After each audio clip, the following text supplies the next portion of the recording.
ओम नमः सिद्धेभ्यः। ओम नमः सिद्धेभ्यः। ओम नमः सिद्धेभ्यः। मंगलमय मंगलकरण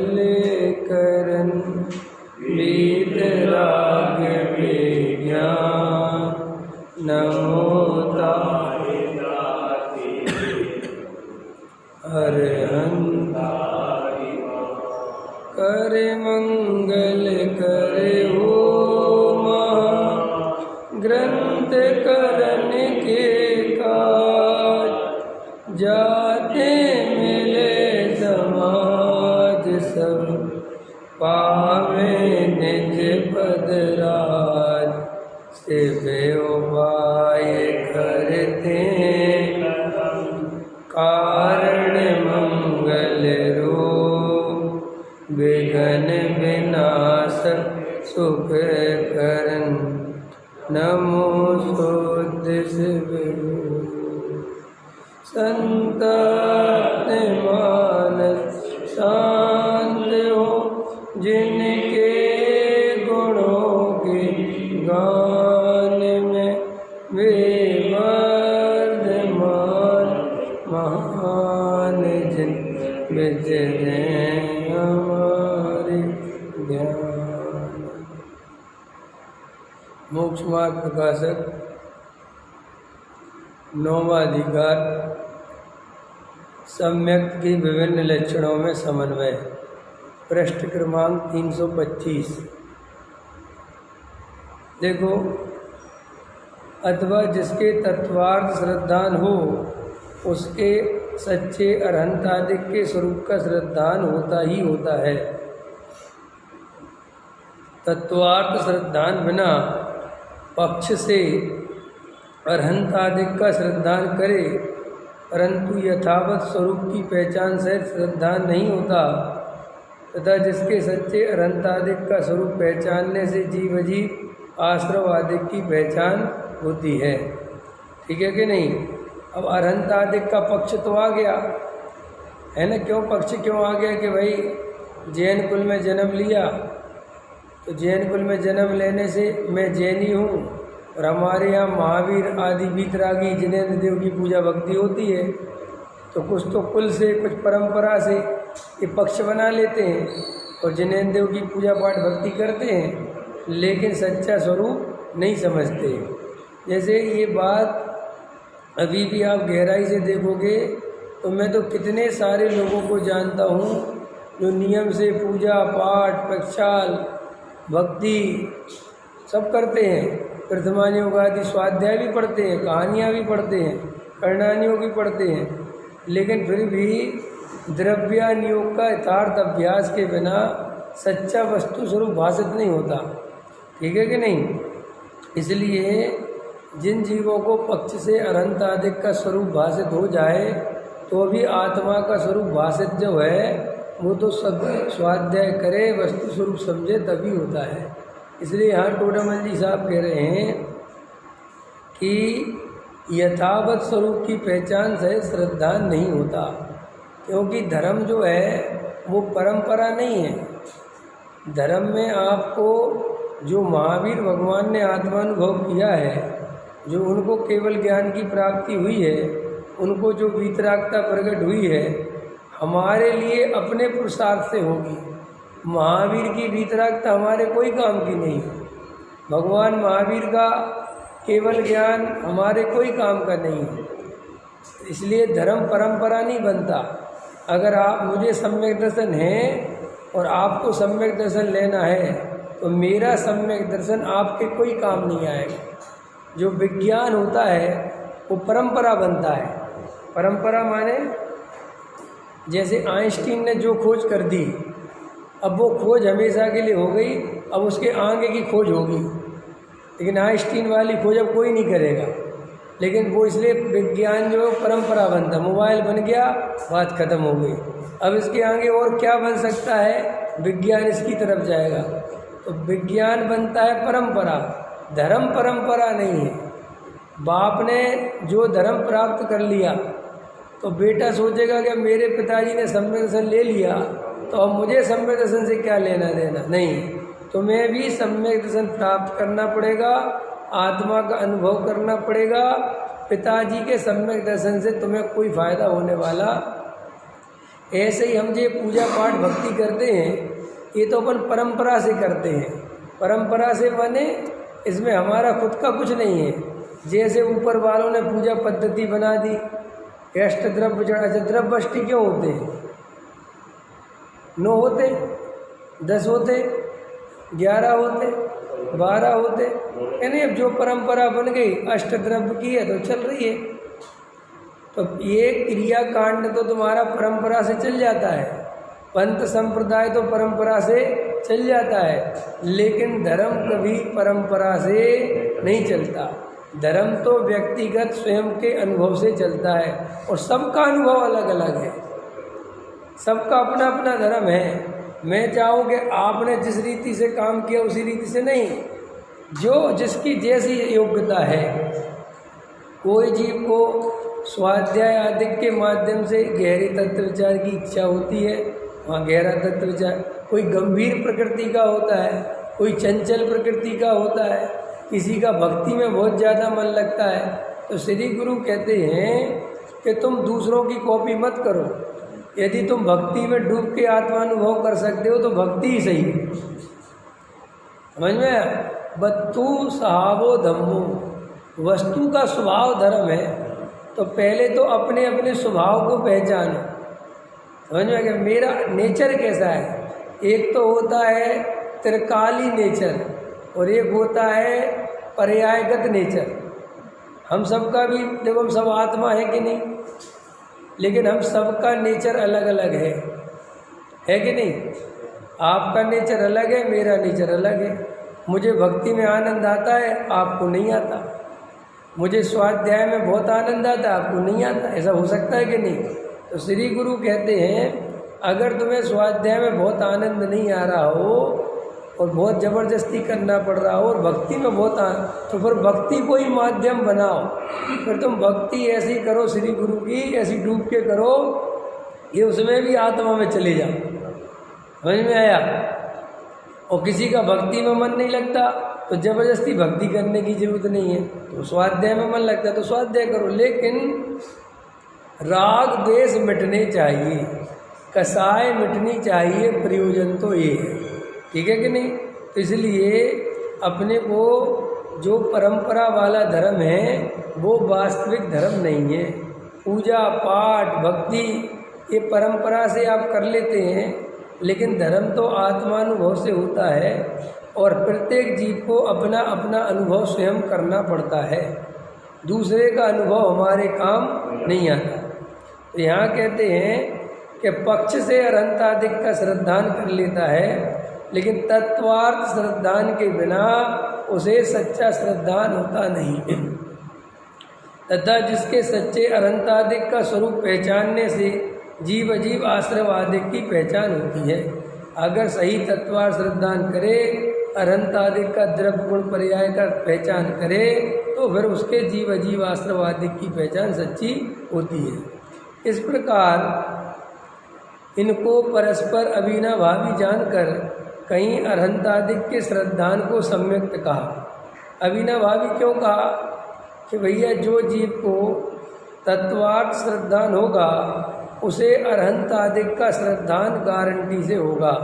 तो जब अरहंतादिक का श्रद्धान होगा तो वहाँ पे तत्वार्थ श्रद्धान होगा, वे अविनाभावी है। इसलिए कहते हैं कि कहीं तो कह देते हैं कि देवशास्त्र गुरु का श्रद्धान सम्यक दर्शन है, कहीं कह देते हैं आत्मश्रद्धान सम्यक दर्शन है, कहीं कह देते हैं तत्वार्थ श्रद्धान सम्यक दर्शन है। तो सबका एक ही अर्थ जानना मुख्यता से कथन करे हैं। यहाँ प्रश्न है कि नारकादि जीवों के देव कुदेव आदि का व्यवहार नहीं है, उनके सम्यक पाया जाता है, इसलिए सम्यक होने पर अरहंतादिक का श्रद्धान होता ही होता है, ऐसा नियम संभव नहीं है। अब प्रश्न आया समझ में? जैसे नरक गति के जीव हैं और त्रियंच गति के जीव हैं, तो वहाँ तो देवशास्त्र गुरु है नहीं, और जब देवशास्त्र गुरु नहीं है तो वहाँ पर कुदेव कुद उसको कुगुरु शास्त्र भी नहीं है। तो वहाँ पे जब दोनों नहीं है तो वह अरहंत आदिक के श्रद्धान के बिना सम्यक दर्शन हो गया कि नहीं हो गया, ऐसा प्रश्न है। 7 तत्वों के श्रद्धान में अरहंत आदिक का श्रद्धान गर्भित है। देखो, क्योंकि तत्वार श्रद्धान में मोक्ष तत्व को सर्वोत्कृष्ट मानते हैं।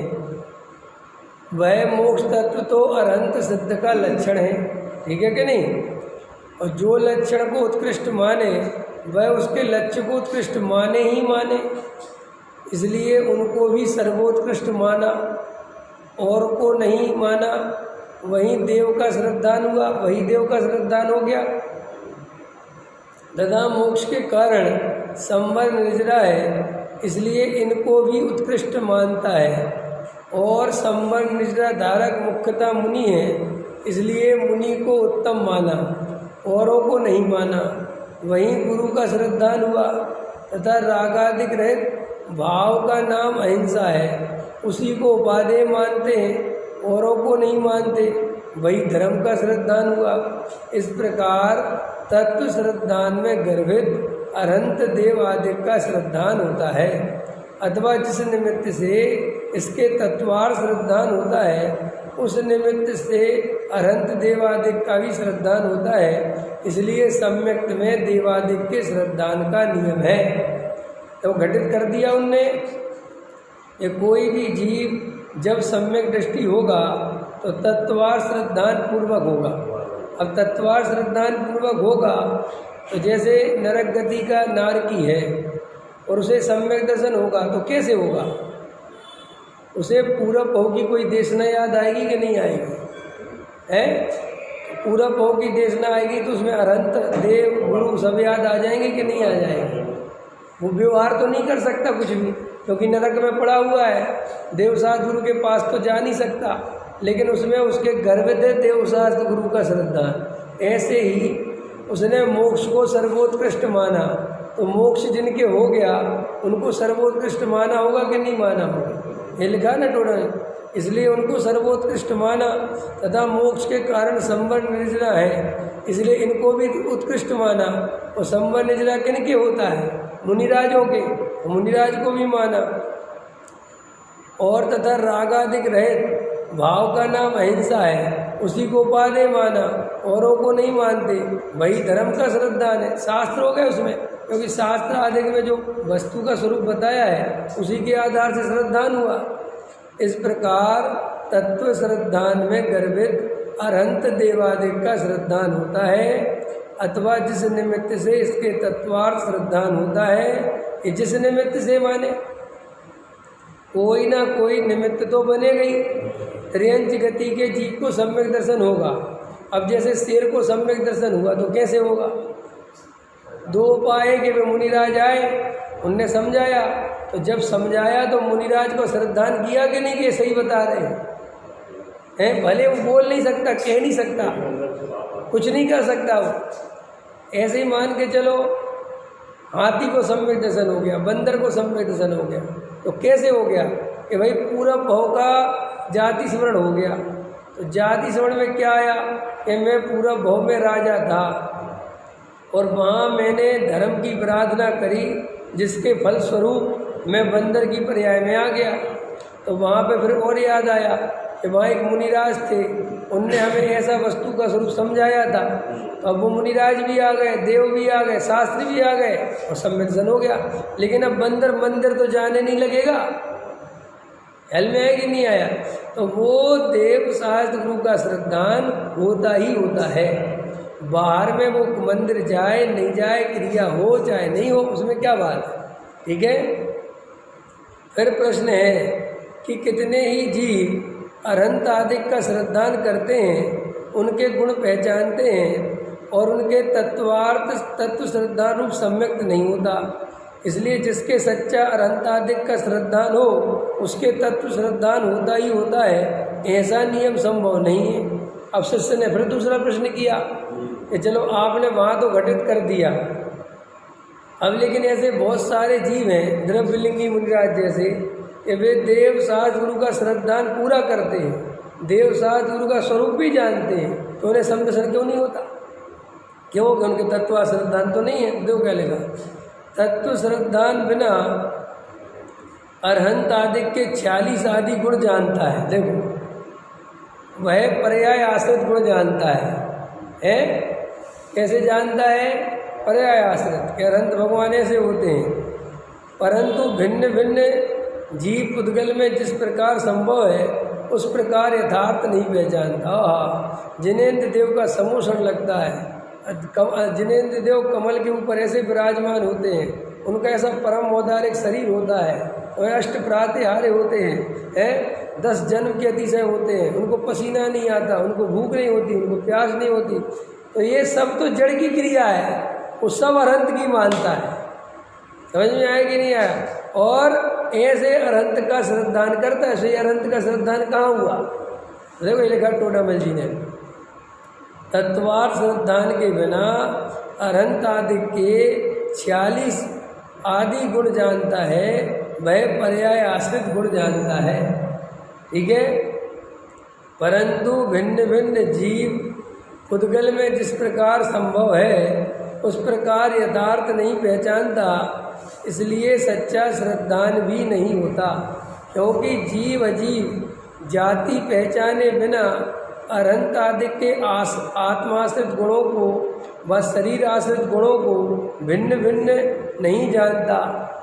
समझ में आया कि नहीं आया? है अब वो जन्म के जो अतिशय हैं वे शरीर आश्रित हैं, जो देवकृत 14 अतिशय हैं वे पुद्गल है। ठीक है कि नहीं? और मूल में तो उसके 4 हैं। कौन से? अनंत दर्शन, अनंत ज्ञान, अनंत सुख, अनंत वीर्य, ये वास्तव में जीव के गुण हैं। वहाँ की जो 42 हैं वे तो प्योर पुद्गलाश्रित हैं, उनका तो आत्मा से कोई संबंध नहीं है। लेकिन अरहंत आदि के स्वरूप में ऐसे होते हैं अरहंत। अपन भी याद करें तो कैसे होते हैं अरहंत? तो वो पूरा शरीर आश्रित और वो केवल ज्ञान और समोह शरण और पूरी रचना याद आती है। तो वो कहते हैं टोडामल जी साहब, ऐसे जीव और पुद्गल को भिन्न भिन्न करके नहीं जानता कि इसमें अरहंत तो ये है, माने ये तो आत्मा है और ये और शरीर आदि पुद्गल है। ऐसा भिन्न भिन्न नहीं जानता तो सम्मिश्रण कैसे होगा? इसलिए जो जीव अरहंत की पूजा करते हैं, जिनेन्द्र देव की पूजा भक्ति करते हैं और उनके शरीर आश्रित गुणों को भी उनका ही मानकर पूजन करते हैं, तो वे अरहंत का सही स्वरूप नहीं समझते हैं। समझ में आया कि नहीं आया? इसलिए अपने को मुनि जब अपन जब पूजन भक्ति में खड़े होते हैं प्रतिमा जी के सामने, तो वहाँ मुनिराज जो जिनेन्द्र देव हैं उनके आत्मा की दृष्टि अपनी होनी चाहिए। उनके अनंत दर्शन, अनंत ज्ञान, अनंत सुख, अनंत वीर्य हमारे ख्याल में रहना चाहिए। उनका शरीर जो है, उनकी जो परम औदारिक स्थिति है, वो हमें उससे कोई लेना देना नहीं, वो प्योर जड़ है और उससे हमें उनकी कोई महिमा भी नहीं करनी चाहिए। अरे उनके शरीर में पसीना नहीं आता, क्या लेना देना? और किसी को पसीना आता, उससे क्या लेना देना? मूल में तो वीतरागता, सर्वज्ञता ये हमारी मूल वस्तु है। तो यहाँ समझाते हैं टोडामल जी, ये जो अरहंतादिक का श्रद्धान करते हैं वे उनके वास्तविक गुण को नहीं पहचानते।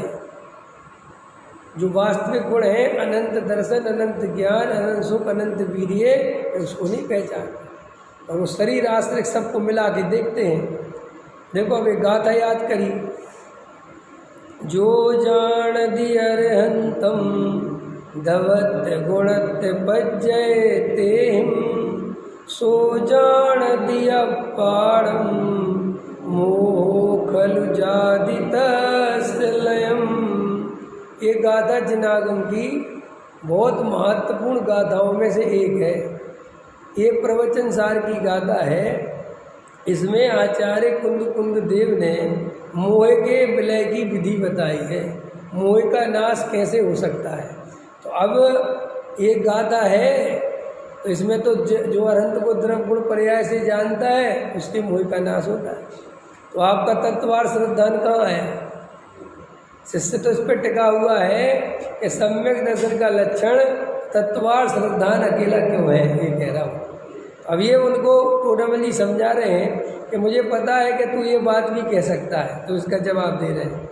इसका अर्थ यह है, जो अरहंत को द्रव्यत्व, गुणत्व, पर्यायत्व से जानता है, वह आत्मा को जानता है, उसका मोह विलय को प्राप्त होता है। इसलिए जिसके जीवादिक तत्वों का श्रद्धान नहीं है, उसके अरहंतादिक का भी सच्चा श्रद्धान नहीं है। तथा मोक्षादिक तत्व के श्रद्धान बिना अरहंतादिक का महात्म यथार्थ नहीं जानता। लौकिक अतिशय आदि से अरहंतादिक का, तपश्चरण आदि से गुरु का और परजीवों की अहिंसा आदि से धर्म की महिमा जानता है। जैन धर्म क्यों महान है? क्योंकि इसमें अहिंसा है, किसी जीव को मारने का निषेध है, ठीक है, इसलिए जैन धर्म महान है। जैन धर्म में यही बताया कि कोई किसी को मार नहीं सकता, बचा नहीं सकता, ये उसकी महानता है।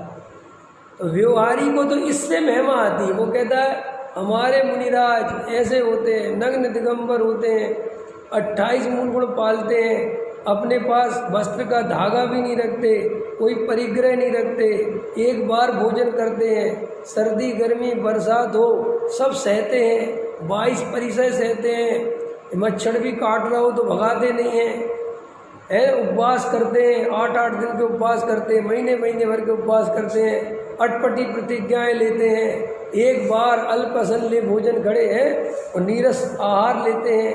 तो श्री गुरु कहते हैं ये मुनिराज की भक्ति है कि जड़ की भक्ति है? क्योंकि ये तो सब जड़ की क्रिया है जो तू बता रहा है। और अगर इससे मुनिराज की महिमा आती है तो गारंटी से तुझे जड़ की क्रिया की महिमा है, और तू उसका कर्ता मुनिराज को मानता है। क्योंकि ये मुनिराज नहीं करते, इनके कर्ता धर्ता मुनिराज नहीं है, ऐसा जो जाने तो वो जड़ की क्रिया की महिमा क्यों करेगा? अरहंतादिक महान क्यों है? समोषण लगता है, करोड़ों जीव उनके समोषण में बैठते हैं, उनके केवल ज्ञान में सारा लोकालोक झलकता है। वर्तमान की पर्याय, भविष्य की पर्याय, अनंत अनंत सब द्रव्य झलकते हैं, वे सबके भाव जानते हैं, है ना। और उनके अष्ट कमल की रचना होती है, वैसे अंगुल जमीन से 4 अंगुल उनका ऊपर विहार होता है, ये होता है वो होता है। स्वधर्म इतना बड़ा समोषण लगाता है, अरहंत से बड़ा कोई देव नहीं है, उनके सामने स्वधर्मेंद्र नमस्कार करता है। ऐसे अरहंत की महिमा जानता है। अपन भी ऐसी महिमा जानते हैं क्या? करते हैं कि नहीं करते हैं? तो यहाँ टोडामल जी साहब कह रहे हैं कि अभी अगर ऐसी महिमा चल रही है तो आप अरहंत को नहीं पहचानते। बोलो, परम औदारिक शरीर होता है जिनेन्द्र देव का, काम देव से भी ज़्यादा सुंदर होते हैं। ये सब क्या है? कामदेव से ज़्यादा सुंदर होते हैं, तो ये तुझे पुद्गल की महिमा है कि आत्मा की महिमा है? क्योंकि आत्मा तो शरीर से भिन्न है, और कामदेव तो शरीर होता है कि आत्मा होता है? देखो, एक कामदेव पता क्या होता है? क्या होता है कामदेव? सुना नहीं ना आपने? सुना होगा कामदेव शरीर। एक कामदेव माने जो काम वासना से भरा है उसके लिए शरीर सुंदर हो गया है। क्योंकि जो मुनिराज हैं वे तो कामदेव हो जाए, उन्हें शरीर से कोई लेना ही देना नहीं। जब सारी वासनाएं मिट गई तो क्या सुंदर शरीर और क्या कम सुंदर और क्या असुंदर। ये सुंदर असुंदर तो वासनाओं से चलती है गाड़ी। नहीं समझ में आया? देखो, अपन के अंदर कोई वासना नहीं है, कोई सुंदर से सुंदर स्त्री निकले तो अपन को सुंदर दिखेगी भी? बोलो बोलो, सुंदरता तो वासना से चालू होती है। अगर अपने अंदर किसी चीज़ की वासना नहीं है, कोई महल बनाओ, बढ़िया सुंदर महल बनाओ, लेकिन तुम्हारे अंदर मकान की वासना ही नहीं है, तुम्हें मकान से कोई लेना देना नहीं, तो गारंटी से तुम्हें सुंदर महल दिखाई, चूना पत्थर दिखाई देगा। ये तो जो हमारे अंदर वासना होती है ये निर्मित करती है चीज़ों को।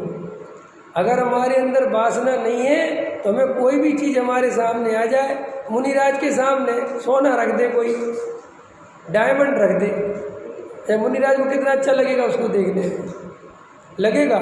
क्यों नहीं लगेगा? क्योंकि वासना हो तो सुंदर है। अब हमारे शांतिनाथ भगवान का कामदेव थे, एक कामदेव का उन्हें क्या लेना देना? वे तो जब वीतरागी हो गए, शरीर बहुत सुंदर है तो है, और ये शरीर की सुंदरता असुंदरता ये सब तो वासनाओं के लिए है। न वास्तव में तो जिसके वासना नहीं है उसके लिए शरीर का क्या लेना देना। अपने कोई सजने संवरने का राग आता है तो क्या है? वासना है कि लोगों को अच्छे लगे, समझ में, सुंदर दिखे। अगर हमें अंदर वीतराग भाव प्रकट हो जाए और ये राग टूट जाए तो किसके लिए सजेंगे? इसलिए मुनिराज कोई श्रृंगार आदि नहीं करते, क्योंकि श्रृंगार आदि क्यों करे कोई? क्योंकि वो परिणाम तो हो गए, वो है ही नहीं तो किसके लिए तैयार? तो ये जो कहते हैं कि तुझ अब, और उनको इतना बड़ा समूषण लगता है, तो समूषण आदि विभूतियाँ हैं, उनसे अरंत आदि की महिमा जानता है। तो फिर जिनके समूषण नहीं हो तो, गंध कुटी वाले हो तो उनके पास जावे नहीं। ऐसा भी होता है, गंध कुटी वाले भी तो होते ही नहीं, अरंत देव हैं, तो उनके पास लोग जाते ही नहीं। क्योंकि ये दिन के कुछ भी नहीं है, छोटा सा है। होता है कि नहीं होता? अपने ही है। अभी यहाँ पे भव्य कार्यक्रम करो, खूब जोर शोर से हल्ला मचाओ, खूब बड़ा हॉल लो। अभी लिया था ना कैप्टन मेजबान, क्या लिया था मेजबान, कितना बड़ा, कितनी सारी व्यवस्था, एक बड़ा बड़ा तत्व की कितनी बात थी, लेकिन मज़ा सबको आता, हजारों की जनता पहुंच जाती है और यहाँ 10 आदमी दिखाई नहीं देते, क्योंकि वो बाहर की चमक धमक से जीव बहुत प्रभावित होता है। आप देखते हो हमारी बुद्धि, लिखी हुई चीज़ हम ज़्यादा प्रमाणिक मानते हैं, और चाहे किसने लिखी है पता नहीं हो, लेकिन लिखी है तो प्रमाणिक है। एक कल मैं चुटकुला पढ़ रहा था, बड़ा मस्त चुटकुला था। एक आदमी का एक्सीडेंट हो गया, समझ में, और वो डॉक्टर के पास गया। तो डॉक्टर के पास गया तो डॉक्टर ने उसकी मलहम पट्टी कर दी और बोले कल तक ठीक हो जाएगा, कल तुम्हारी छुट्टी कर देंगे। बोला ठीक है। लेकिन अगले दिन डॉक्टर आया और उसने कहा, ए भैया ऑपरेशन की तैयारी करो। समझ में आया कि नहीं आया? तो जल्दी से आईसीयू में ले जाओ। अरे उसने कहा हुआ क्या है? अरे बोले तेरी तो अखबार में छपी कि तेरा भयानक एक्सीडेंट हुआ है।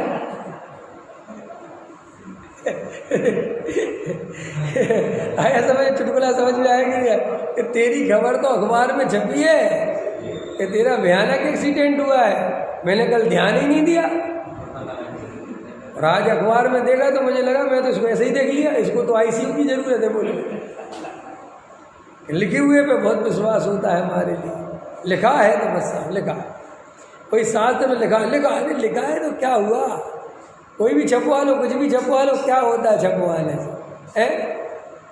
तो मूल मुद्दे पे तो ध्यान दो। सब बहुत बड़ा कार्यक्रम है, बहुत बड़ा पंपलेट छपा है, पूरी जगह पोस्टर लगे हुए, अपन इससे प्रभावित हो जाते कि नहीं हो जाते हैं? जगह जगह ये पोस्टर लगे होते हैं, कथावाचक फलाने आ रहे हैं और ऐसे ऐसा अभी कुछ, और वही कथा है जो तुम 50 दफ़े सुन चुके हो।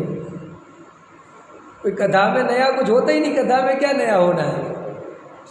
वे ही रामचंद्र जी हैं, वे ही सीता है, वे ही लक्ष्मण है, वे ही हनुमान है और वे ही रावण है और वही प्रसंग है। लेकिन इतना जोर शोर से होता है कि आदमी एकदम चला जाता है। देखो ना, पंच कल्याणक होते हैं तो जितना जोर शोर से पंच कल्याणक हो, भीड़ उतनी पहुंचती है। जबकि मैं कह रहा हूँ कितने जोर शोर का पंच कल्याणक हो, पंच कल्याणक तो पंच कल्याणक जैसा होता है, चाहे छोटा हो चाहे बड़ा हो चाहे कुछ हो। लेकिन हमें ये पुद्गल के आकर्षण बहुत हैं। बॉम्बे का पंच कल्याणक था, लोग दौड़ दौड़ के गए। अभी दिल्ली में होगा, लोग बाहर से बहुत दौड़, हस्तिनापुर का होगा बहुत है। तो पंच कल्याणक देखना होता है कि कई प्रयोजन की सिद्धि हो जाती है। एक तो बॉम्बे देखने मिल जाएगा, रहने की व्यवस्था हो जाएगी। इतना महंगा है बॉम्बे शहर, इतना महंगा है दिल्ली शहर, और घूम लेंगे, थोड़ा व्यापार भी हो जाएगा, थोड़ा अपना बढ़िया प्रयोजन भी हो जाएगा। अभी ऐसे प्रयोजन से कोई आवे और सम्यक दर्शन की आशा करे तो 3 काल में सम्यसन हो सकता है? तुम कहते हो कि पंच कल्याणक सम्यक दर्शन में निमित्त है। कौन से जीवों को निमित्त है भाई साहब? ऐसे करोड़ों पंच कल्याणक करा दो, एक सम्यक दृष्टि हो जाए तो ले आना मेरे पास। मुझे तो आज तक कोई नहीं मिला जिसने कहा हो कि पंच कल्याणक से मुझे सम्यक दर्शन हो गया, या मैं कोई पलट गया। क्यों? इतनी भीड़ होती, इतना शोर शराबा होता, इतने कार्यक्रम होते हैं, कुछ पता ही नहीं चलता। लेकिन बस वही है, पुद्गल की महिमा है, तो अपने को थोड़ा इससे बचना चाहिए। कोई कार्यक्रम में बहुत ज़्यादा विज्ञापन कर दिया है, बहुत पैसा खर्च हो रहा है, बहुत बड़े बड़े से विद्वान आ रहे हैं, इससे कोई कार्यक्रम तुम्हारे लिए महान हो जाता है, ये अर्थ नहीं है। ये बताओ कि उसमें कार्यक्रम में मूल तत्व ज्ञान की बात कितनी आने वाली है, कि वो तो कुछ आने वाली नहीं है, सब रंगारंग कार्यक्रम है, भैया अपने को कोई मतलब नहीं। तो समोसरण में भी जाकर वहाँ कितना बढ़िया समोसण है, कितनी बढ़िया व्यवस्था है, कितने सारे देव बैठे हैं, वहाँ कितने बढ़िया अनंत भगवान लग रहे हैं। ऐसे पुद्गल आश्रित महिमा करता है और लौट किया जाता है। अब मुनिराज के पास जाता है तो क्या करता है कि वहाँ पर भी साधुओं में भेद करता है कि कौन से बड़े साधु हैं, कौन से बड़े आचार्य हैं, किनके पास ज़्यादा भीड़ जाती है, किनका नाम ज़्यादा है, उनको नमस्कार करने में ज़्यादा रस लेता है। उनकी पिछी रख जाए अपने ऊपर है। देखो जगत में ये पिछी, आजकल पिछी की बोलियां लगती हैं ना, तो पिछी में जो सामान्य मुनिराज हैं उनकी कोई लेने को तैयार नहीं है, और आचार्य बड़े हो, बड़े साधु संत हो, उनकी पिछी की बोली करोड़ों में जाती है। आजकल पैसे वाले पिछी खरीदते हैं, जिसकी असली संयम की भावना हो उसे तो मिलती नहीं है। क्यों? भैया वो तो पैसे की बोलियों से लगेगी, अब करोड़ों रुपए हो तो लो। तो ऐसे वहाँ पर जिन मुनिराजों का बड़ा जुलूस होता है, बड़ी भीड़ होती है, उनकी महिमा करता है।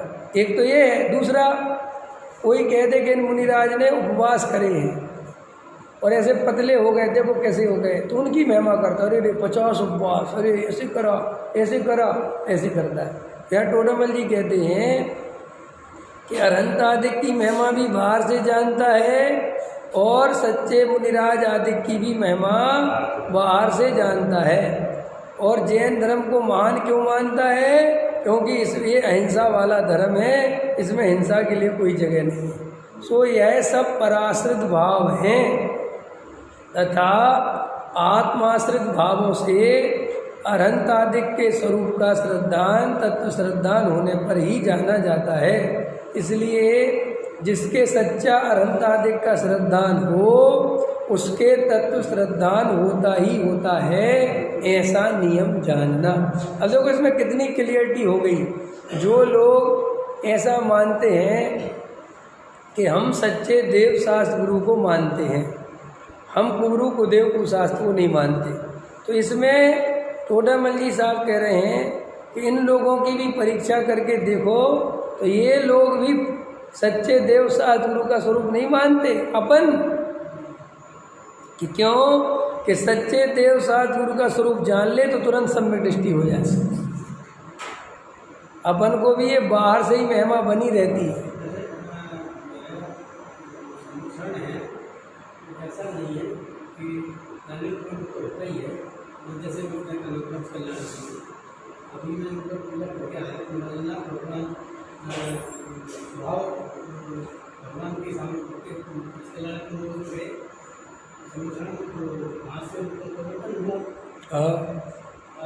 मैं अपनी कहूँ कि जैसे मैं तो इस बात में था ही वहाँ से परिवर्तन हुआ, होता है। हाँ मैं भैया अपवाद तो हर चीज़ के ही है ना, ये तो उनके प्रयोजन सही हैं। जिन जीवों के परिवर्तन तो होता है, लेकिन ये तो चर्चा उनकी चल रही है कि जिनके परिवर्तन होने के बाद भी वे भूल गए सब। ये चर्चा किसकी चल रही है कि देव साथ गुरु के पास आ गए, जैसे बाप आ गए, परिवर्तन तो हो गया, लेकिन अब क्या हुआ कि वो परिवर्तन के आगे तो जाने की बात थी वो तो रह गई, और अब बार बार उन्हीं पंच कल्याणकों में बार बार उसी कामों में लगे हो। तो वो श्री गुरु कहते हैं कि तुमने कर क्या रहे हो? आप समझ में आ रही क्या रहे? हम बदल गए पंच कल्याणक से, तो बदल गए तो क्या किया कि हम खुद ही पंच कल्याणक में लग गए। भैया ये तो बदले का अर्थ था कि अब आत्म कल्याण में लगना था, अपन मोक्ष बने तो काय के लिए बने? आत्म कल्याण। और अपन क्या करें? व्यवस्थापक बन गए, अपन मोक्षों के नेता बन गए, अपन लग गए इसी काम में। अपन क्या कहना चाहिए, रंग राग और बढ़िया से बढ़िया और कार्यक्रम पर। और तो श्री गुरु कहते हैं कि ये जीव थोड़ा पक्ष तो आ जाता है, लेकिन पक्ष आने के बाद काम नहीं चलता। पक्ष तो आ गया, ये देवसात गुरु सच्चे हैं, ये समझ में आ गया ये धर्म सच्चा है, लेकिन उसके आगे जो सम्यक दर्शन के लिए तत्वार श्रद्धान में आगे बढ़ना था वो ना आगे बढ़ के यहीं रह गया। आप समझ गए? गुरु कुदेव कुशास्त्र तो छूट गए, और जो होता वो छूट गया, लेकिन इतने मात्र से सम्यक दर्शन नहीं होता। यही तो समझा रहा है इस प्रकरण में, वो यही तो कह रहा है शिष्य कि हम पलट तो गए, हम देवसात गुरु को तो मानते हैं कि तू जैसे मानता है वैसे मानने से सम्यक दर्शन नहीं होता। आया पंच कल्याणक में 90% आयोजन प्रयोजन भूलकर होता है। अब एक आध 2 4 6 जीव तो पलटेंगे, लेकिन 2 4 जीवों के लिए तुमने जितना हल्ला मचाया ये तो ऐसे ही पलट जाते। नहीं समझ में आया? लेकिन अपन ने उसका इतना जोर सा, क्योंकि मूल में मान आदिक का पोषण करने का भाव रहता है, कसाय आदिक पोषण करने का भाव रहता है। आत्म कल्याण की भावना तो बहुत बिरले जीवों को रहती है। इसलिए यहाँ तो उस शिष्य की चर्चा है जो शिष्य स्वाध्याय में आ गया है, जो शिष्य तर्क वितर्क करना सीख गया है, जो शिष्य ये कह रहा है कि देव साथ गुरु की श्रद्धान से सम्मिलन हो जाएगा, तत्व श्रद्धान की कोई जरूरत नहीं है। तो अब उसको टोडामल जी कह रहे हैं कि देव साथ गुरु का श्रद्धान कैसे किया तुमने ये समझाओ। तुम पंच कल्याणक में आ गए, तुम्हें वहाँ के बहुत बढ़िया ये बहुत अच्छा, ये बहुत अच्छा, तो वे सब पुद्गलाश्रित हैं, आत्माश्रित नहीं है। नहीं समझ में आया? जैसे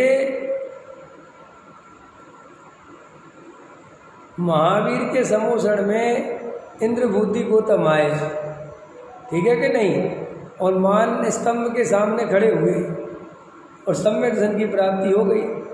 तो कैसे हुई सम्यक दर्शन की प्राप्ति? बिल्कुल वहाँ पर गए, मान स्तंभ के सामने गए और एकदम से अंदर जाति स्मरण हुआ। तो जाति स्मरण में क्या आया? महावीर भगवान का चेहरा आया क्या है कि वो पूरी प्योर तत्व की देशना कि अरे मैं तो आत्म तत्व हूँ, मेरा तो ये स्वरूप है, ये ख्याल में आया तो सम्मिलन हो गया। तो सम्यक दर्शन होना मूल प्रयोजन है। अगर वे वहाँ पर जाकर उस समोषण को देखते रहते, उनकी महिमा करते रहते, तो सम्मिलन होता उनको? नहीं समझ में आया? तो ये तो वास्तव में अंतरंग में आत्मश्रद्धान पूर्वक सम्यक दर्शन होता है।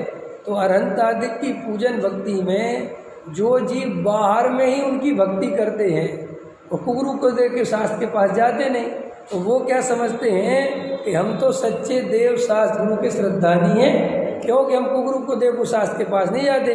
तो यहाँ टोडामल जी साहब कह रहे तुम नहीं हो, क्योंकि तुमने अभी उनका आत्माश्रित गुणों को और पुद्गलाश्रित गुणों को भिन्न भिन्न नहीं जाना। आया समझ में?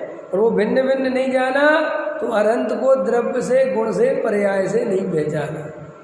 अपन जो ऊपर दर्शन करते हैं तो वो लोग कैसे दर्शन करते हो? अपने अपने दर्शन करने का स्टाइल देखो आप। कोई प्रतिमा देखता है, ये वाली प्रतिमा बहुत सुंदर है, तो प्रतिमा तो क्या है?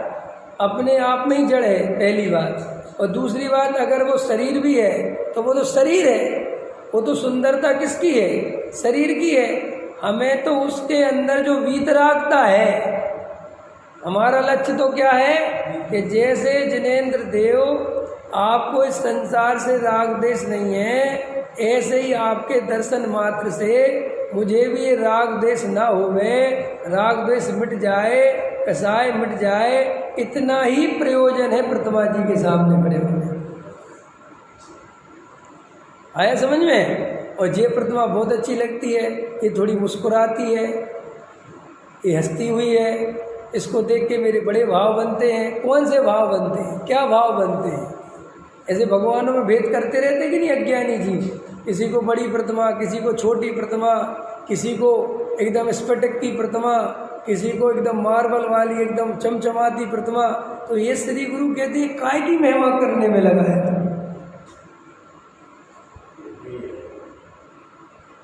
अच्छा, आपको कौन से दर्पण की महिमा आती है? कि भैया अपने चेहरे की महिमा आती है, अपना चेहरा दिखना चाहिए, बस इतनी सी बात है। तो श्री गुरु कहते हैं मुनिराज के पास जाता है तो वहाँ उनके तपश्चरण आदि की महिमा करता है, ये कह रहे हैं। तो देव शास्त्र गुरु के श्रद्धान में सम्यक दर्शन अनिवार्य रूप से छुपा हुआ है। तत्वार श्रद्धान जो होगा उसे देव शास्त्र गुरु का श्रद्धान होगा, और जिसे देव शास्त्र गुरु का श्रद्धान होगा उसे तत्वार श्रद्धान होगा ही होगा। वे अविनाभावी संबंध है। कोई ऐसा कहे कि हमें तत्वार श्रद्धान तो है लेकिन देव शास्त्र गुरु की श्रद्धा नहीं है, संभव नहीं है। और कोई ऐसा कहे कि हमें देव शास्त्र गुरु की श्रद्धा है लेकिन तत्वार श्रद्धा नहीं है, तो भी संभव है। आया समझ में? अब देखो, इस प्रकार सम्यक्त का लक्षण निर्देश किया। यहाँ प्रश्न है कि सच्चा तत्वार्थ श्रद्धान व आपा पर का श्रद्धान व आत्म श्रद्धान व देव गुरु धर्म का श्रद्धान सम्यक्त का लक्षण कहा, तथा इन सर्व लक्षणों की परस्पर एकता भी दिखाई सो जानी, परंतु अन्य अन्य लक्षण क्यों कहें? अभी बताओ। आपने इतनी मेहनत करी, सब लक्षणों का समन्वय करा और हम समझ भी गए, शिष्य कह रहा है। अब लेकिन ये बताओ आपने अलग अलग लक्षण रखे ही क्यों? एक ही कर देना भाई, इतनी मगजमारी करने की जरूरत क्या थी? देखो उत्तर, यहाँ 4 लक्षण कहे हैं, उनमें सच्ची दृष्टि से एक लक्षण ग्रहण करने पर चारों लक्षणों का ग्रहण होता है। तथापि मुख्य प्रयोजन भिन्न भिन्न विचार कर अन्य अन्य प्रकार लक्षण कहे हैं। देखो कैसे कहे, कल रात की क्लास चली थी इस पे प्रयोजन पे कि जैन धर्म में कोई भी चर्चा हो, कोई भी बात हो, सबका प्रयोजन एक वीतरागता है, लेकिन मुख्यतः अलग अलग जीवों के हिसाब से हो जाती है। आप समझ में आ रही? देखो जैसे कोई जीव निश्चयाभासी टाइप का है तो उसे देव शास्त्र गुरु की महिमा बताकर पूजा भक्ति स्वाध्याय में लगाते हैं, और कोई जीव व्यवहाराभासी टाइप का है, वो जड़ की क्रिया में धर्म मान बैठा है, तो उसको वहाँ से हटाकर आत्माश्रित भेद ज्ञान की चर्चा में उपयोग लगाने की बात करते हैं। तो कोई कहे ये 2 परस्पर विरोध कथन है। विरोध वस्तु में नहीं है, विरोध हमारी मान्यता में है। हम अलग अलग तरीके के जीव हैं, कोई को कोई पक्ष आ गया है, कोई को कोई पक्ष आ गया है। एक बच्चा इतना ज़्यादा पढ़ता है कि उसे खेलने की बोलना पड़ता है, एक बच्चा इतना ज़्यादा खेलता है कि उसे पढ़ने की बोलना पड़ता है। ऐसे ही जनागम में जो नाना प्रकार के कथन मिलते हैं, वे तो वस्तु स्वरूप में कुछ नहीं, वस्तु स्वरूप तो एक जैसा है, लेकिन जीवों की जो स्थिति है उसके हिसाब से होता है। और दुनिया भी ऐसे ही चलती है, डॉक्टर तो एक ही है ना, लेकिन जैसा मरीज होता है वो वैसा वक्तव्य देता है। किसी को कहता है कि ठंडा छोड़ दो और किसी को कहता है कि तुम ठंडा खाओ। तो ऐसे ही यहाँ पर टोडामल जी साहब कह रहे कि प्रयोजन भिन्न भिन्न जानकर कथन भी भिन्न भिन्न करते हैं। जहाँ तत्वार्थ श्रद्धा लक्षण कहा, वहाँ तो यह प्रयोजन है कि इन तत्वों को पहचाने तो यथार्थ वस्तु के स्वरूप व अपने हित हित का श्रद्धान करे, तब मोक्ष मार्ग में प्रवृत्ति। ठीक है कि नहीं? क्योंकि ये 7 तत्व को पहचाने बिना, वस्तु स्वरूप को जाने बिना हित हित का श्रद्धान कैसे करेगा? तथा जहाँ आपापर का भिन्न श्रद्धान लक्षण का, वहाँ तत्वार श्रद्धान का प्रयोजन जिससे सिद्ध हो, उस श्रद्धान को मुख्य लक्षण का। जीव अजीव के श्रद्धान का प्रयोजन आपापर का श्रद्धान करना है, तथा आश्रवादिक के श्रद्धान का प्रयोजन रागादिक का छोड़ना है। सो आपापर का भिन्न श्रद्धान होने पर परद्रव्यवादी में रागादि ना करने का श्रद्धान हो जाता है। क्यों? कि हम स्वपर का भेद ज्ञान क्यों करा रहे हैं? जैसे हम आपसे कह रहे हैं कि आपापर का भेद ज्ञान का, ऐसे कभी कभी कहते ना जैन धर्म को एक लाइन में समझाइए, तो कैसे समझाओगे? ऐसा हमें कह रहे हैं कि नहीं, आपापर से भी एक शब्द में समझाओ, तो एक शब्द में भी समझा सकते, आत्मश्रद्धान सम्यक दर्शन।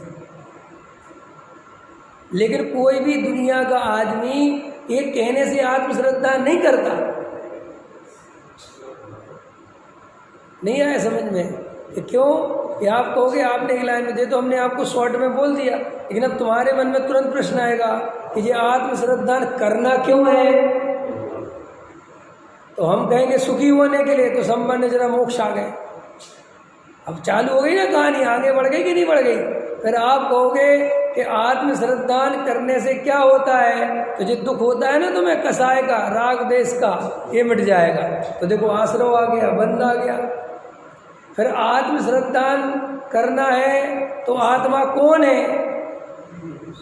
तो देखो जीव जीव आ गया, हो गए 7 तत्व आ गए। अब कोई जल्दी जा रहा था, समय नहीं था, तो बोले साहब धर्म क्या है? तो बोले जाओ आत्मश्रद्धान धर्म। अभी इस शॉर्टकट में हो गया, और किसी के पास समय था तो उन्होंने कहा बैठो 7 तत्व समझा दिए पूरे। तो भैया अनेक अनेक प्रयोजन है। अब कोई वैसा ही था, थोड़ा नहीं समझता था, उसने कहा देव शास्त्र गुरु का श्रद्धान सम्यक दर्शन। तो अब जब देव शास्त्र गुरु के पास जाएगा तो पूछेगा ना ये देव कौन है, शास्त्र क्या है, गुरु क्या है? तो इसमें अपने आप सब 7 तत्व आ जाएंगे। तो इसलिए कथन अनेक अनेक प्रकार से मिलते हैं। तो देखो उन्होंने घटित कर दिया, तथा जहाँ आत्मश्रद्धान लक्षण कहा, वहाँ आपापर के भिन्न श्रद्धान का प्रयोजन इतना ही है कि आपको आप जान लो बस। आत्मश्रद्धान में एक कहा पहले 7 तत्व, फिर आपापर, कि देखो क्या रखा तुम आश्रवादी, बस स्वपर को पहचान लो, खत्म हो जाएगा। कि बोले साहब और शॉर्टकट करो, तो बोले स्वयं को पहचान लो पर अपने आप खत्म हो जाएगा। नहीं समझ में? देखो आपका मकान कहाँ है? कि साहब दिल्ली में। दिल्ली तो बहुत बड़ी है, ये दिल्ली बहुत बड़ी है, लेकिन हमारा मकान पूरी दिल्ली में नहीं है। हमारा मकान तो एक जगह है, वहाँ आ जाना और इतने नंबर का मकान है, कि बाकी के नंबर, एक बात खत्म हो गई। हमारे घर में आ गए तो बाकी के घर अपने नहीं हैं। ऐसे ही मैंने आत्मा पहचान लिया तो शरीर आदिक में नहीं हुए, अपने आप आ गया। समझ में आया कि नहीं आया? लेकिन कोई फिर कहता है कि जब ऐसा है, तो कई लोग ऐसा प्रश्न उठाते हैं कि हम आत्मा को पहचान लेते हैं, तो पहचान लो। हम तो कह रहे हैं पहचान लो, लेकिन तुम बिना प्रयोजन के कुछ नहीं करोगे। ये संसार का दुख भाषित होना जरूरी क्यों है? क्योंकि अगर हमें संसार में दुख भाषित नहीं हो रहा है तो हम आत्मा की बात करेंगे, सुनेंगे क्यों? उसकी तरफ बढ़ेंगे क्यों? इसलिए देखो अपन लोग जो आत्मा की बात सुनते ना, ये परंपरा से सुनते हैं, इसलिए कोई असर नहीं होता। परंपरा से सुनना माने,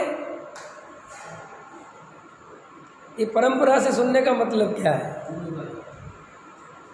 अरे परंपरा से सुनने का मतलब ये है कि आप जिस सोसाइटी में पैदा हो गए, जिस समाज में पैदा हो गए, तो वहाँ पर आपके जो धर्म की परंपरा चल रही है वो आप करते हो, बस ये परंपरा कहलाती है। लेकिन आपको संसार में ही सुख बुद्धि है। आप मंदिर क्यों आ गए? क्योंकि मंदिर आना चाहिए। आप स्वाध्याय में क्यों बैठ गए? क्योंकि स्वाध्याय में बैठना चाहिए। आपने ऊपर गंधोदक क्यों लगाया? क्योंकि गंदों तक लगाना चाहिए। मस्तिष्क पे ही क्यों लगाया? क्योंकि मस्तिष्क पे ही लगाना चाहिए।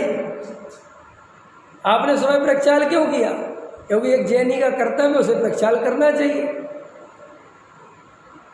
आपने आज हरी नहीं खाना, तो क्यों अष्टमी को हरी नहीं खाना चाहिए? तो ये चाहिए सब क्या है? सब आप परंपरा से फॉलो करते हैं। अच्छा बताओ, धन आप कमाना चाहिए इसलिए कमाते हो, इससे सुख हो जाएगा इसलिए कमाते हो? बताओ, इसका जवाब दो। अरे जी क्या पूछा? धन कमाना चाहिए इसलिए कमाते हो कि धन से सुख होगा इसलिए कमाते हो? हैं? क्या होगा? जवाब दो अरुण जी। नहीं, परंपरा से कमाना चाहिए भैया, सब पैसे कमा। देखो यहाँ तुम्हें कोई परंपरा याद नहीं आती, कोई नियम धर्म याद नहीं आते। अच्छा 2000 कमाना चाहिए कि 20,000 कमाना चाहिए? भाई साहब फालतू की बातें करते हो, जितने ज़्यादा से ज़्यादा हो जाए है। अच्छा कपड़े के व्यापार से कमाना चाहिए, कपड़े के व्यापार से कमाना चाहिए कि इलेक्ट्रिक के व्यापार से कमाना चाहिए? जिसमें ज़्यादा से ज़्यादा को बाप परंपरा याद तो नहीं आती कि हमारा बाप तो ये करता था तो हमें भी यही करना चाहिए। लेकिन धर्म में आपको हमेशा परंपरा याद आती है, क्योंकि धर्म हमें अपने लिए करना ही नहीं है। हमें धर्म से कुछ नहीं पता, ये तो हमारी संस्कृति है, हमारी परंपरा। इसलिए मुसलमान 3 टाइम नमाज पढ़ाता है, हिंदू कथा सुनाता है, जैनी है वो अपने श्रावक के कर्तव्य पाल लेता है, और है कुछ नहीं। इसलिए सम्यक दर्शन की प्राप्ति नहीं होती। धर्म परंपरा नहीं है, धर्म तो न्यूनतन है, अपनी अपनी अनुभव की बात है। ये अपने को बहुत अच्छे समझना चाहिए। अपने अंदर ये मान्यताएं ठीक नहीं है, अपन सब परंपरा से कर रहे हैं। इसलिए देखो स्वाध्याय सुनते हैं, इतनी गहरी चर्चा आती है, सुन के चले आते हैं। अंदर सम्यक दर्शन की प्राप्ति क्यों? कि हमें सम्यक दर्शन तब लेने की जरूरत महसूस हो जब संसार में कहीं सुख नहीं दिखे। अभी हमें संसार में इतना सुख दिख रहा है, इतना सुख दिख रहा है कि सम्यक दर्शन बहुत पीछे चला गया। अच्छा बोलो, अभी आपको 2 लाख रुपए की इनकम हो 8 बजे, तो आप प्रवचन छोड़ दोगे कि नहीं छोड़ दोगे? बोलो, आप पता क्या कहोगे? जरूरी 8 बजे सुने, हम रात को सुन लेंगे, आपका यूट्यूब पे होता है तब सुन लेंगे। देखो तुरंत दूसरे नंबर पे चला गया नहीं? बोलो, आपका भी संसार में कोई भी काम आ जाए, सबसे पहले क्या छोड़ते हो? क्योंकि ये अपन कर रहे हैं, अनुकूलता है तो कर रहे हैं, समय है तो आ जाते हैं, अगर समय नहीं होगा तो नहीं आए। और हमेशा नहीं लगता कि बहुत नुकसान हो गया। लेकिन आपका 2 लाख रुपए आज चला जाए, 1 लाख रुपए चला जाए, 50,000 चला जाए, भाई साहब 3 दिन तक बार बार विचार आएगा कि बहुत नुकसान हो गया। एडिशनल समझते हैं, एडिशनल ही समझ रहे हैं, कोई हमें इसकी जरूरत नहीं है। देखो सम्यक दर्शन की जिसको जरूरत हो आज ही हो जाएगा। सम्यक दर्शन हमें हो नहीं रहा, ऐसा नहीं हम होने नहीं दे रहे। अभी हमें सम्यक दर्शन की जरूरत नहीं है। अभी हमें पैसे की, मकान की, दुकान की, संयोगों की बहुत जरूरत लगती है। लगती कि नहीं लगती बताओ? किसी से कह दो, पत्नी से कह दो मैं मर जाऊंगा तो रहना तुम ऐसी बातें क्यों करते हो? तुम मर जाओगे तो मेरा क्या होगा? इस सम्मेलन के बिना मेरा क्या होगा? कभी लगता है? तुम्हारा बेटा मर जाएगा, ऐसी बात सोचने में आत्मा कब जाए? बोलो, तुम्हारा बेटा आज कहीं गया हुआ है और एक्सीडेंट हो जाएगा और मर जाएगा, ऐसा विकल्प भी आवे बिल्कुल ऊपर से लेकर नीचे तक हिल जाएगी कैसे? और कोई कह दे कि जैसा विकल्प आया है ये इसलिए आया कि आज ऐसा ही होना है। ओ भाई साहब, वो विकल्प करने वाले को पकड़ के पीट दे। इसलिए जो ये होते हैं ना कुंडली वुंडली देखने वाले, ये नेगेटिव बताते बताते बीच में पॉजिटिव भी देते रहते हैं, क्योंकि उनको पता है पकड़ के पीट उड़ देगा। तो कहेंगे तुम्हारी शनि की 7.5 चल रही है, लेकिन चिंता मत करो, ये चल रही है लेकिन तुम्हारा गुरु बहुत प्रबल है और ये इसको काट देगा। हमें ऐसे घुमावदार बात करके फिर वो कहता है जो ज़्यादा नहीं समझता, वो कहता है यार ये चूल्हे में गया गुरु और चूल्हे में गया शुक्र, ये बता हमारे हाथ में पैसा है कि नहीं। तो वो कहता बहुत है, बात करता ये पकड़ो तुम पैसे। समझ में आया कि नहीं है? जगत अच्छा अच्छा सुनना चाहता है। आप देख लेना, ये तुम्हारे अखबार में आते ना ये साप्ताहिक राशि फल, तो बहुत सारे लोग पढ़ते हैं, तो वे तभी तक पढ़ते हैं जब उसमें अच्छा अच्छा लिखा होता है, और उसमें लिखा होता है आज तेरा एक्सीडेंट होगा, आज तेरा बाप मरेगा, तो कहेंगे ये अखबार ही झूठा है, इसको पता ही नहीं है, तो किसी ने ऐसे ही लिख दिया। देख लेना, और अगर उसमें पॉजिटिव मिलेगा तो हाँ बहुत अच्छा लिखा है। बोलो ऐसा है कि नहीं? सबको ऐसे ही, सबको बढ़िया बढ़िया चाहिए। बातों में क्या जाता है? कोई कहता है अरे साहब हम बैठे हैं, पूरा माल की गारंटी है, तो वो खुद ही, उसे खुद की तो गारंटी नहीं है, और बोले यार लेकिन तुम्हें अच्छा लगता है, तुम कहते हैं बहुत अच्छा, वो कम से कम बोला तो, लेकिन बोलने से होता क्या है? कई दुकानदार होते हैं माल खरीद बेच रहे होंगे, अपन कहेंगे साहब इसमें गारंटी, अरे पूरी है ले जाओ, हम बैठे हैं ना, और अपन 2-4-6 दिन बाद वापस लाओगे खराब निकल गया, तो हम क्या करें, माल ही तो है, खराब तो हो ही सकता है ना भाई साहब। नहीं आप उस दिन तो कह रहे थे कि वो अलग बात है, अलग बात है, तब तुम्हें बेचना था और अब तुम वापस लेके आए तो हमने अपनी बात बदल दी। तो ये सारा जगत तो ऐसे ही चलता है भाई। अभी अपने को धन की जितनी ज़रूरत है, ध्यान की उतनी ज़रूरत नहीं है। अभी अपन को धन की जितनी ज़रूरत है, धर्म की उतनी ज़रूरत नहीं है। अभी अपने को पुत्र आदि में जितना एकत्व है और जितनी उनके प्रति आसक्ति है, ऐसी हमें अपनी आत्मा में आसक्ति नहीं है। जितनी चिंता उनकी है, इतनी अंदर अपनी खुद की चिंता नहीं है।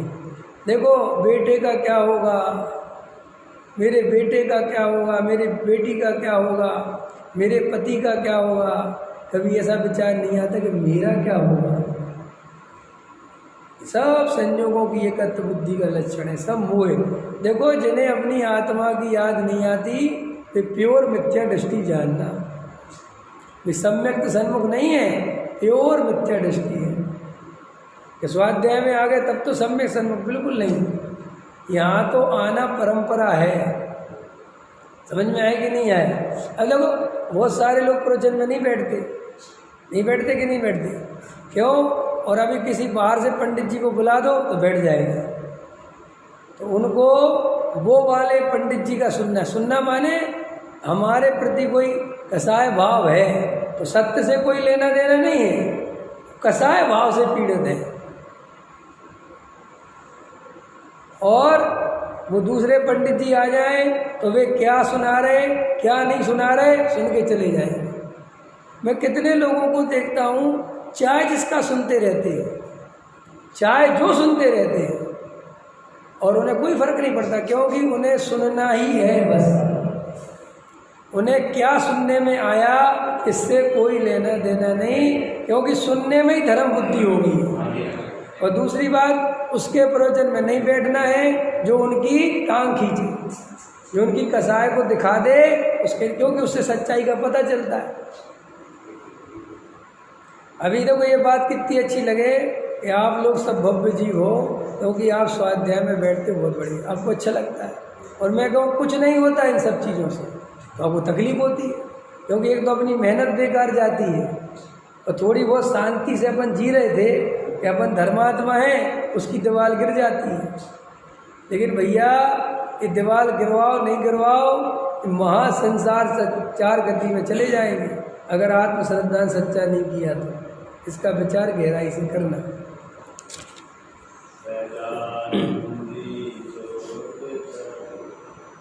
अविनाशी में आत्मस्वरूप